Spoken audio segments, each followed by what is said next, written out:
Okay, let's unpack this. Choosing a life partner. I mean, for most of us, it feels like the most personal quest imaginable. Right. It really does. Completely unique to our own hopes, our own dreams. And yet, while we all have our preferences, what's fascinating is that research shows this overlap. There are common things that make relationships healthy, that make them last. Absolutely. A kind of common ground beneath all the variety. And that's exactly what we're diving into today. We've got a range of sources here, articles, research, looking not just at the conscious checklist of what we look for, but also the deeper stuff, like why we're drawn to certain people, and crucially, why we sometimes find ourselves repeating the same painful relationship mistakes. Right. So our mission in this deep dive is to sort of pull back the curtain on these different layers. We'll look at the surface criteria, the things we think about, and then explore those powerful, often hidden influences underneath that really shape our most important connections. It's all about gaining clarity, really. Okay, so let's start with the foundations. The things the sources say tend to be more on our conscious radar when we're sizing someone up, so to speak. The initial vetting process, yeah. And maybe the most obvious starting point is, well, physical acceptance and attraction. It's the doorway in, isn't it? There has to be something there physically. There does. A basic level of connection and acceptance. But, and this is important, the sources are really clear. It's necessary, yes, but it's nowhere near enough on its own. Focusing just on that misses the whole picture. Exactly. So, moving past the purely physical, a huge cornerstone the sources talk about is shared fundamental values. And this doesn't mean you have to agree on absolutely everything, like your favorite movie or something. No, not at all. It's about the big stuff, the core beliefs. If religion is deeply important to you, where did they stand? What about honesty, integrity, how you view family? Things that really shape a life together. Right. Alignment on these core values, especially things that impact major life decisions, is described as just crucial. It helps you navigate things later and builds a sense of cohesion. Ignoring clashes here early on, that's asking for trouble down the road. Yeah, I can see that. And that leads into ethical qualities, doesn't it? Building trust. The sources mention respect, even when you disagree. Yes, respecting boundaries, respecting differences. And honesty, not just telling the truth, but being open about your feelings, your intentions. That sounds like the bedrock. It really is. These things weave the safety net. They build the trust you need to feel secure, to be vulnerable. And forgiveness comes up too. That ability to move past mistakes. Which is ethical, but also deeply emotional, isn't it? Recognizing we're all human, we all mess up. Having the capacity to talk about it, learn, and actually move forward without resentment. It shows maturity. Okay, so values, ethics. What about personality? The sources list quite a few desirable traits. Yeah, they point to qualities that make everyday life together better, more supportive, more enjoyable. Things like kindness and tact, showing affection in ways that actually resonate with your partner. Like understanding their love language, maybe? Sort of, yeah. And a sense of humor, obviously. That helps navigate stress and just brings joy. Empathy is huge. Really being able to understand and share what your partner's feeling, especially when things are tough. That empathy piece really links back to that feeling of security you mentioned earlier. It absolutely does. Knowing your partner gets it, that they can validate your struggles, that's incredibly bonding. The sources also highlight self-awareness. Being able to see your own flaws and work on them. Exactly. Instead of just blaming the other person all the time, it's about taking responsibility for your own stuff. That allows for growth within the relationship. And gratitude, is that in there too? Yes, appreciating efforts, big or small. It makes your partner feel seen and valued and encourages more positivity. Simple, but powerful. So beyond individual traits, there's the big picture alignment, life goals, lifestyle choices. The sources seem to say these need talking about early. Oh, definitely. Non-negotiable conversations. Do you want kids? Where do you see yourselves living? How do you approach money? Careers? Travel? These aren't small things. They're the actual framework of your shared life. Precisely. And the sources stress choosing someone who's not just ambitious themselves, but who actively supports your growth too. It should be mutual. And pulling all this together requires good communication. How do the sources define that? It boils down to clarity, honesty, and creating a safe space where both people feel they can actually express themselves without fear of judgment or dismissal. And listening is a big part of that, right? Not just waiting to talk. Active listening, yes. Truly trying to understand your partner's perspective, their needs, their concerns, even if you don't immediately agree. And open-mindedness, which isn't giving up your view, but being willing to hear another one without reacting defensively, having a real dialogue. Emotional maturity also seems to be a recurring theme. Yes. Things like being able to look back at your past objectively, learn from it. Having emotional stability, not being completely ruled by fleeting feelings or reacting impulsively all the time. And self-confidence, independence. Right. Not needing a partner to fix you or complete you, bringing your own sense of wholeness to the table, that contributes to stability, rather than creating unhealthy dependencies. And this point feels incredibly important: acceptance. Truly accepting the person as they are. Yes. Their history, their quirks, their needs, their way of being. The sources are firm on this. Healthy relationships involve some mutual adjustment, of course, tiny shifts. But not demanding fundamental changes. Exactly. That's not acceptance, that's control. You need to choose someone you genuinely accept, flaws and all, and who accepts you that way too. Finally, the sources mention the partner's family. Not that you're marrying the family, but acknowledging their influence. Their family shaped their value, their behaviors to some extent, and practically you're likely going to be spending time with them. So finding a way to navigate that, accepting their ways, is part of the package. So gathering all these conscious points, the big takeaway seems to be, take your time, don't rush it. Absolutely. Patience is key. Especially if you're coming out of a tough relationship. You need time to actually see if these qualities are consistent, not just a performance. And the sources add that crucial mirror point. You need to bring these qualities to the table yourself, right? It has to be reciprocal. You can't demand honesty if you're not honest. You can't expect empathy if you don't offer it. It's a two-way street. Okay, so that's a pretty comprehensive picture of the conscious side of choosing. But here's where it gets really interesting and maybe a bit tricky. Yes. Because that checklist was all it took. Nobody would ever repeat the same mistakes. So why is it that even when we know what we should look for, we sometimes find ourselves drawn to people who are, frankly, not good for us, or who recreate dynamics from our past that were painful? This is where we dive into those unseen forces, the deeper psychological stuff. The sources talk a lot about the unconscious mind. Think of it like a huge database storing all our past experiences, especially the ones packed with emotion. And these memories aren't just sitting there gathering dust. Not at all. The sources explain they form our emotional programming. Hidden patterns, subconscious blueprints. These powerfully influence our present life, who we're drawn to, how we react, how we behave in relationships, often completely without our awareness. So repeating mistakes or attracting, say, toxic partners isn't just bad luck. Rarely. It's often driven by these hidden patterns, usually formed way back, often in childhood. So if you grew up around, constant conflict or maybe emotional unavailability, that can actually feel familiar later on, even if it hurt. Exactly. Familiarity doesn't always equal comfort. Sometimes it just equals known. The sources give some really potent examples, like the daughter whose parents had a bitter divorce. She saw her mother struggle. That pain gets stored unconsciously. So even if she wants a happy marriage, that hidden program might whisper expectations of hardship or cause her to subtly sabotage things or pick partners who fit that old, familiar, difficult pattern. It's like a template she doesn't even know she's using. Wow. And there was that other stark example. The child locked in a dark closet. Yes, experiencing intense fear. That trauma gets locked in the unconscious. Years later, even decades, they might have this overwhelming, seemingly irrational fear of the dark or small spaces. The trigger seems disconnected, but the pattern of fear and entrapment is the same one stored from that original event. The individual stories really drive it home, like Jane, with the abusive mother, leading to her being jumpy and an overachiever. Perhaps always trying to earn a sense of worth she never got. Or Ken and Sabrina, who kept recreating the exact same conflict cycles they saw their parents enact.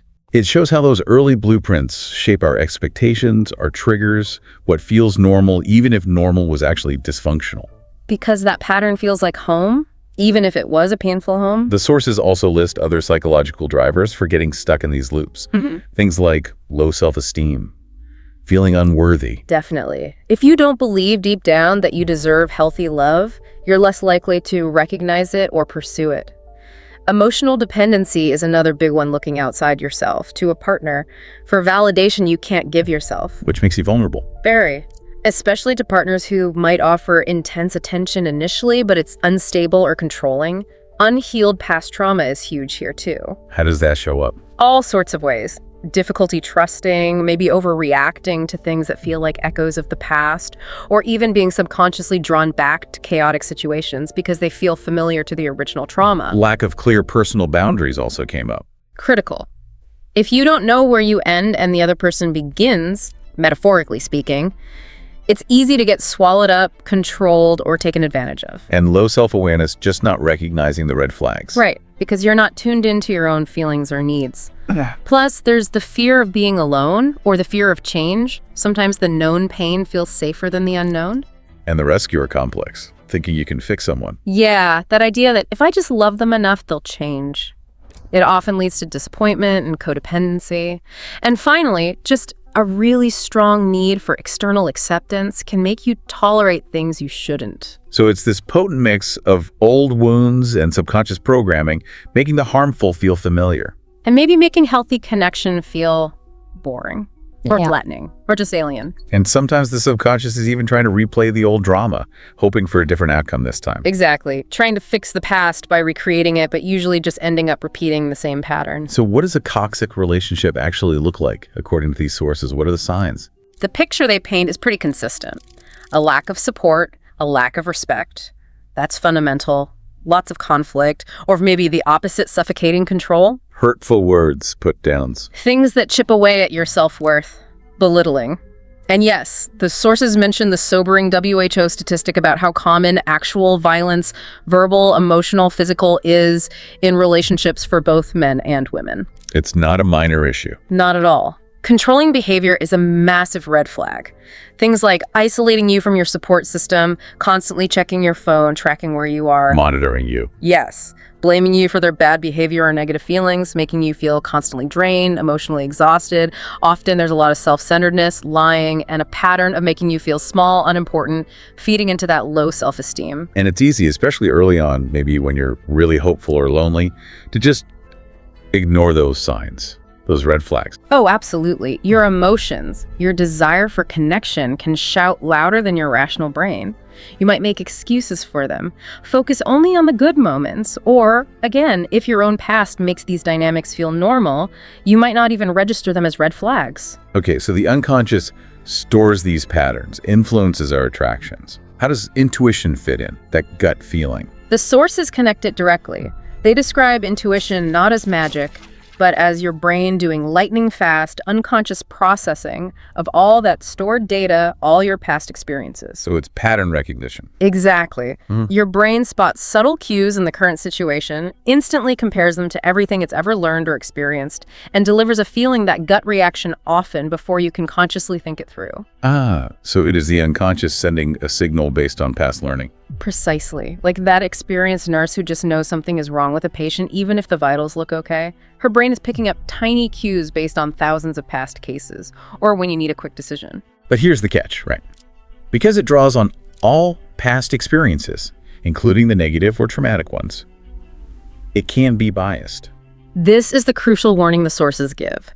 If your database is full of toxic relationship patterns, your intuition might actually feel a ventilizing of recognition with someone who fits that harmful pattern because it feels familiar. So your gut might lead you towards the unhealthy. It can. Or, conversely, a genuinely healthy, stable person might feel off or boring to your intuition, simply because that dynamic is unfamiliar territory compared to the chaos or drama you're used to. Your gut feeling could actually be your trauma response talking, or that faulty programming. And it can make you feel certain you're right, just because the feeling is strong. Yes. That I just know. Feeling. The sources really caution against relying only on intuition for big decisions like choosing a partner. Listen to it, yes, pay attention. But then You have to check it out consciously. engage the analytical brain. Look for actual evidence. Does the behavior match the feeling? Is this feeling based on this person right now, or is it an echo from the past? Okay, so we've mapped the conscious checklist, the hidden power of the unconscious and past patterns, how that leads to repeating mistakes, and how intuition is useful but potentially flawed. What's the way out? How do we break the cycle and actually build something healthy? This is where the sources get really practical, offering strategies, and they all start in the same place: self-awareness. Turning inward first. Got to.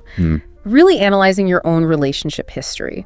What are the recurring themes? What roles did you play? It's about honest self-assessment, understanding your triggers, your real needs, versus those stemming from old wounds. You have to understand your own internal blueprint before you can redraw it. And setting boundaries comes up again and again. Clear personal boundaries. And this isn't about being cold or building walls. It's about knowing your limits, what's okay with you, what's not okay, and communicating that clearly and consistently. It teaches people how to treat you.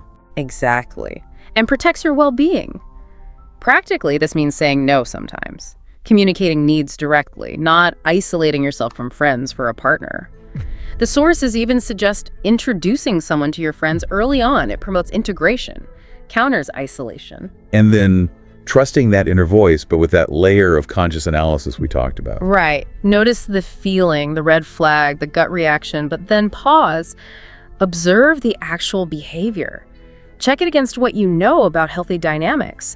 Don't explain away warning signs because you want it to work out. Taking enough time before jumping into something new, especially after a bad experience. Oh, that's huge. Time for self-reflection, for healing, to process what happened, understand your part, and rebuild your sense of self outside of a relationship. Rushing just drags the old baggage into the new situation. The sources also lay out steps for recovery from a toxic relationship, which sounds like a good foundation for healthier choices later. Definitely. Often the first step is cutting contact, breaking that unhealthy tie. Then leaning on your support system, friends, family, your safety net. And finding ways to process the pain. Yes, expressing feelings, talking, journaling, whatever works. And, critically, reflecting deeply on those patterns. Why did this happen? What needs were unmet? What red flags were missed? And doing things to rebuild your own life. Absolutely. Activities that boost self-esteem, give you purpose outside the relationship. Volunteering, hobbies, career focus, rediscovering yourself. Remembering who you are and what makes you happy independently. Exactly. It's self-discovery. Figuring out your real values, your non-negotiables, and learning to be genuinely okay, even happy on your own. That way, you choose a partner from a place of want, not desperate need. So you can define what you truly want and deserve from that stronger place. Precisely, and allow ample time for that whole healing process. And lastly, how can we make our intuition a better guide? Sharpen it so it helps us spot green flags, not just react to red ones based on old fears. The sources suggest things like journaling about your feelings and decisions, tracking when your gut was right, when it might have been off based on old patterns. It helps you learn your own signals. Paying closer attention. Actively listening to that inner voice, observing your reactions, and consciously trying to figure out what's triggering them in the moment. Is it really about this, or is it about that old thing? And always combining the feeling with rational thought. Yes. It's about developing emotional intelligence, being tuned in internally, but also grounded in external reality, logic, and what you've learned about healthy interactions.